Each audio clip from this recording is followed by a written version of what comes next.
قرآن کہتا ہے والعصر ان الانسان لفی خسر، اور زمانے کی قسم بے شک انسان گھاٹے میں ہے۔ کون سا انسان گھاٹے میں ہے؟ کون سا انسان نقصان میں ہے؟ جس نے عارضی گھر کو اپنا پرماننٹ گھر سمجھ لیا۔ اور اسی لیے میرے آقا صلی اللہ تعالی علیہ وسلم نے ارشاد فرمایا کن عابری سبیل فی الدنیا کأنک غریب، تو اس دنیا میں ایسے رہ جیسے ایک مسافر رہتا ہے، راستہ چلنے والا، جتنی ضرورت کا سفر کا سامان ہوتا ہے اتنا ہی لیتا ہے اور چل پڑتا ہے، اور سفر میں لمبی چوڑی نیندیں نہیں کرتا۔ ایسا نہیں ہے کہ سویا پڑا رہ جائے ورنہ اس کی منزل ہی نہیں آ پائے گی۔ مسافر اپنے وقت پر اٹھتا ہے اور چل پڑتا ہے، اور سامان بھی کم لیتا ہے کیونکہ سفر میں بوجھ نہیں کرنا چاہیے۔ اور میرے آقا صلی اللہ تعالیٰ علیہ وسلم نے ارشاد فرمایا کہ تمہیں بھی اگر جینا ہے اس دنیا میں تو مسافر کی طرح جیو۔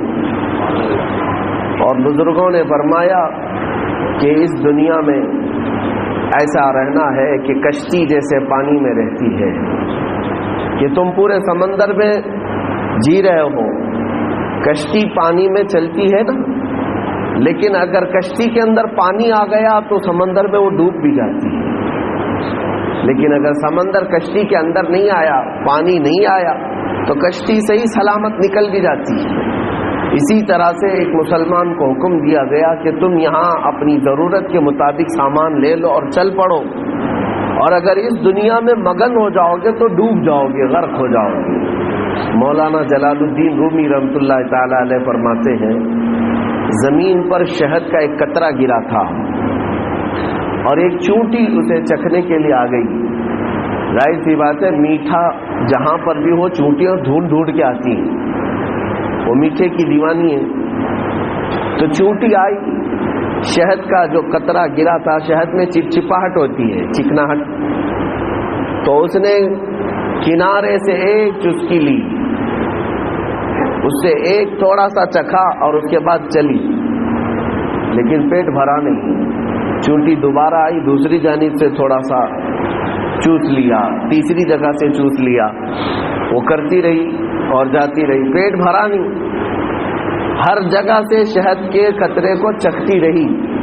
اور اس کے بعد چونٹی کے ذہن میں یہ بات آئی کہ شہد کے اس قطرے کے بیچوں بیچ کیا ٹیسٹ ہوگا، کیا مزہ ہوگا، ہم تو کنارے کنارے سے چکھ رہے ہیں۔ تو چونٹی نے اوپر چڑھنے کی کوشش کی، شہد کے قطرے کے اوپر، اور چڑھ گئی۔ بیچ سے اسے مزہ لینا تھا شہد کے قطرے کا، اور جب چڑھ گئی مزہ تو لیا، چکھ تو لیا، لیکن سارے اس کے ہاتھ پیر اس پر چپک گئے، شہد کے قطرے پر اس کے ہاتھ پیر چپک گئے۔ اب وہ نکالنے سے بھی نہیں نکلتے، یہاں تک کہ اسی میں اس چونٹی نے دم توڑ دیا، مر گئی۔ مولانا جلال الدین رومی مثنوی شریف کے مصنف فرماتے ہیں انسان کی یہی مثال ہے کہ دنیا کبھی ادھر سے چکھتا ہے، کبھی ادھر سے چکھتا ہے، اور سوچتا ہے کہ ادھر سے تھوڑا کما لوں، ادھر سے تھوڑا کما لوں۔ پھر ایک دن اسے احساس ہوتا ہے کہ بڑے بڑے پیسے والے لوگ کتنے ٹیسٹ میں ہیں، کتنے مزے میں ہیں، ذرا اس میدان میں بھی جا کر کے دیکھتا ہوں۔ سیاست میں تو کتنا مزہ ہے، بڑی بڑی اونچی اونچی گاڑیوں میں گھومتے پھرتے ہیں، ہم اس میں بھی جا کر دیکھتے ہیں، بڑی بڑی کمپنیوں میں جا کر کے دیکھتے ہیں۔ تو یہ انسان کی خواہشات اسے دنیا کے بیچوں بیچ لاتی ہے، اور پھر اس کا حشر وہی ہوتا ہے کہ اس کے سارے ہاتھ پیر دنیا میں ایسے ملوث ہوتے ہیں کہ موت آ جاتی ہے اور اسے توبہ کی توفیق بھی نہیں مل پاتی۔ میرے عزیزوں، نبی پاک صلی اللہ تعالی علیہ وسلم نے اگر یہ ارشاد فرمایا کہ تمہیں یہاں پر ایک اجنبی کی طرح رہنا چاہیے تو یہ یوں ہی نہیں کہا گیا۔ ہاں، میں اس کا مخالف نہیں کہ آپ کو کمانا ہی نہیں چاہیے، کماؤ، کروڑ روپے پر ڈے کماؤ، اگر کسی کی اتنی انکم ہے تو میں اس کا مخالف نہیں ہوں، لیکن مال جتنا بھی آئے تمہارے پاس، اس بات کا خیال ہونا چاہیے کہ میرے رب کا سجدہ نہ چھوٹنے پائے۔ اگر اللہ کی عبادت کے ساتھ پر ڈے کروڑ روپے بھی آتے ہیں تو اللہ کی نعمت ہے تمہارے لیے، اللہ تعالیٰ کی رحمت ہے تمہارے لیے۔ اور اگر 100 روپیہ دن میں آتے ہیں لیکن سجدے اللہ کے چھوٹ جاتے ہیں تو یہی تمہارے لیے زحمت ہے۔ اللہ سے دوری کا سبب بن گئی تمہاری کمائی۔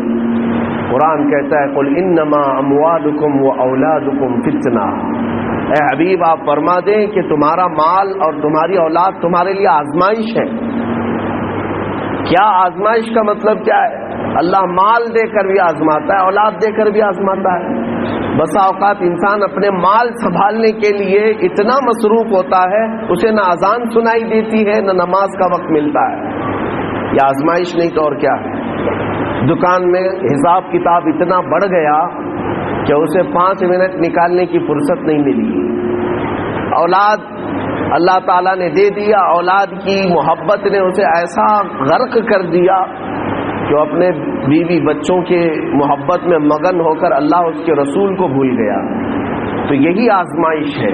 ہاں اگر تمہارا مال، تمہاری دولت، تمہاری دکان، تمہاری جائیداد، تمہارا بزنس ایسا ہے کہ روز کروڑوں کا ہوتا ہے لیکن اذان بھی سنائی دیتی ہے اور جماعت سے نماز بھی ہو جاتی ہے، تو یہ اللہ کی رحمت سے تمہارا۔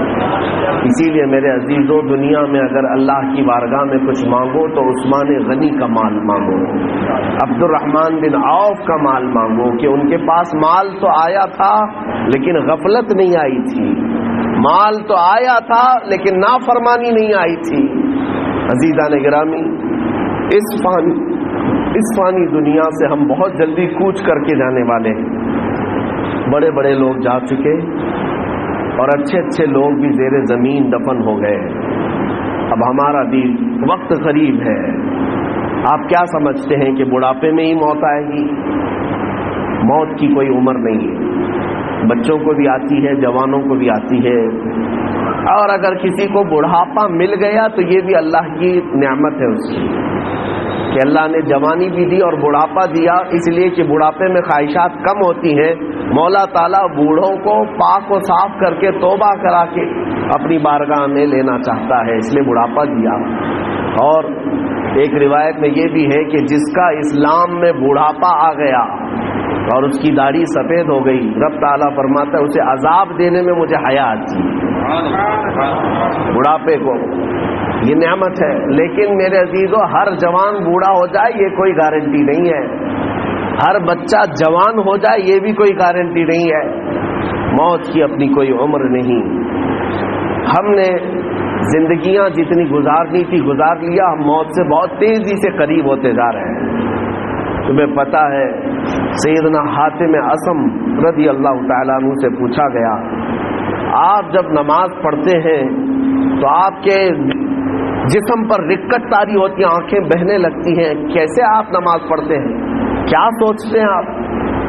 حضرت حاتم اعصم کہتے ہیں میں جب نماز پڑھتا ہوں تو سامنے میں جنت کو دیکھ رہا ہوتا ہوں، پیچھے ملک الموت کو کھڑا ہوا پاتا ہوں اور اپنے دائیں بائیں جہنم کے گڑھے دیکھ رہا ہوں۔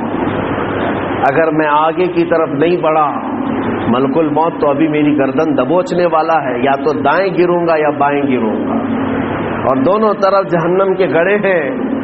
اس لیے مجھے خوف ہوتا ہے، ڈر ہوتا ہے کہ کسی نہ کسی طرح اس راستے سے میں نکل کر جنت تک پہنچ جاؤں۔ میرے عزیزوں، ہم تو نمازیں پڑھتے ہیں، ہمیں احساس بھی نہیں ہوتا، بہت سارے لوگ حساب کتاب کرتے رہ جاتے ہیں نمازوں میں۔ ملک الموت ہر دن ہر گھر پر آ کر ایک بار ضرور جاتے ہیں۔ آج بھی ہمارے گھر آئے ہوں گے یا جہاں ہم ہوتے ہیں ہم کو دیکھ کر کے جاتے ہیں، اور جس کی موت آنے والی ہوتی ہے اسے اس دن 3 مرتبہ وہ دیکھ کر جاتے ہیں۔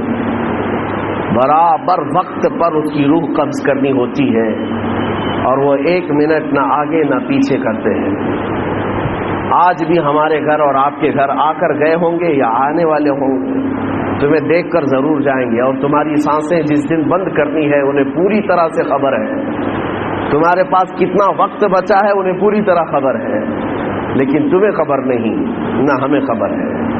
اب یہ شعبان کا مہینہ آ رہا ہے، حضور پاک صلی اللہ تعالیٰ علیہ وسلم ارشاد فرماتے ہیں اس میں ایک رات ہے 15ویں شب، اگلا مہینہ جو آئے گا ابھی شعبان کا، حضور فرماتے ہیں رب تبارک و تعالیٰ 15ویں شب کو سارے لوگوں کے سال بھر ہونے والے معاملات فرشتوں میں تقسیم کر رہا ہوتا ہے، ان کا رزق تقسیم کیا جا رہا ہوتا ہے کہ سال بھر اب ان کو اتنا رزق ملے گا، اتنے معاملات ہوں گے، یہاں تک کہ کئی لوگوں کی موت کا بھی اعلان ہو چکا ہوگا، لیکن حضور فرماتے ہیں انہیں خبر بھی نہیں ہوگی، وہ اپنے شادی کا پلان کر رہے ہوں گے، وہ اپنے گھر بنانے کے چکر میں مصروف ہوں گے، جبکہ ان کو 15ویں شعبان کا اعلان ہو چکا ہے کہ ان کی موت اس سال آنے والی ہے۔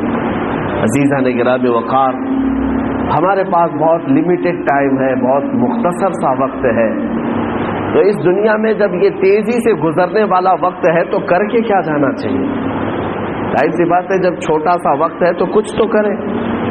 آپ سے اگر میں کہوں ملک الموت تمہارے سرانے پر آ کر کھڑا ہے اور کہتا ہے 2 منٹ ہے تیرے پاس، کیا کرنا چاہتا ہے؟